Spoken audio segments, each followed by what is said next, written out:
Chief Advisor to the Chief Minister, Hamilton Darling, on Monday inaugurated the school building of the Government Lower Primary School at Pomkaniew village in the presence of the officers of the Education Department and members of the Executive Committee of the village. The school, which was set up in 1965, finally got a permanent school building after 58 years.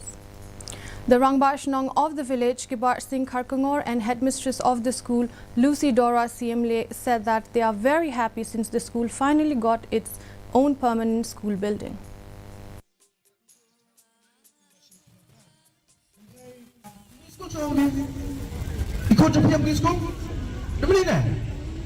School kita Islam pen sandur ya ka akor ka borom ka lombrem breu bat ya ka jenang ka jista.